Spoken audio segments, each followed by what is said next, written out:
જામનગર મહાનગરપાલિકા દ્વારા રંગમતી નાગમતી નદી પર આવેલા જૂના જર્જરિત બ્રિજને તોડી તેની જગ્યાએ નવો ફોરલેન બ્રિજ બનાવવાની કામગીરી શરૂ કરવામાં આવી છે।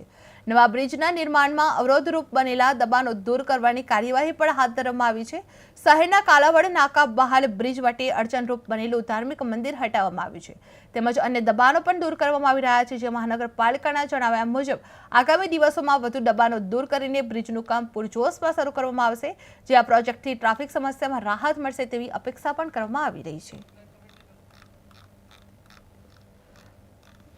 જામનગરમાં નવા ફોરલેન બ્રિજનું નિર્માણ કરવામાં આવ્યું છે। જે રંગમતી નાગમતી નદી પર બ્રિજનું કામ ચાલુ કરવામાં આવ્યું છે। જે કાલાવડ નાકા બહાર દબાણ હટાવવામાં આવી રહ્યા છે। જે ધાર્મિક મંદિર હટાવી માર્ગ ખુલ્લો મૂકવામાં આવ્યો છે। જે બ્રિજ કામ પૂરજોશમાં શરૂ કરવામાં આવી રહ્યું છે। જે જામનગરમાં નવો ફોરલેન બ્રિજ બનવાની શરૂઆત કરવામાં આવી છે। જે બ્રિજ માટે અડચણરૂપ બનેલું ધાર્મિક મંદિર પણ હટાવવામાં આવી રહ્યું છે। જે અવરોધરૂપ બનેલા દબાણો દૂર કરવાની પણ કાર્યવાહી હાથ ધરવામાં આવી છે। જામનગર મહાનગરપાલિકા દ્વારા રંગમતી નાગમતી નદી પર આવેલા જૂના જર્જરિત બ્રિજને તોડી તેની જગ્યાને નવો ફોરલેન બ્રિજ બનાવવાની કામગીરી હાથ ધરવામાં આવી ગઈ છે। જે નવા બ્રિજના નિર્માણમાં અવરોધરૂપ બનેલા દબાણો દૂર કરવાની કાર્યવાહી પણ હાથ ધરવામાં આવી છે। જે શહેરના કાલાવડ નાકા બહાર બ્રિજ વટે અડચણરૂપ બનેલું ધાર્મિક મંદિર પણ હટાવવામાં આવ્યું છે તેમજ અન્ય દબાણો પણ દૂર કરવામાં આવી રહ્યા છે। જે મહાનગરપાલિકાના જણાવ્યા મુજબ આગામી દિવસોમાં વધુ દબાણો દૂર કરીને બ્રિજનું કામ પૂરજોશમાં શરૂ કરવામાં આવશે।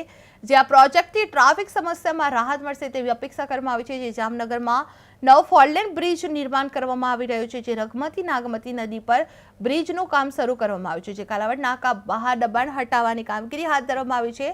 જે ધાર્મિક મંદિરને પણ હટાવી માર્ગ ખુલ્લો કરવામાં આવ્યો છે। જે બ્રિજ કામ પૂરજોશમાં શરૂ કરવામાં આવી રહ્યું છે।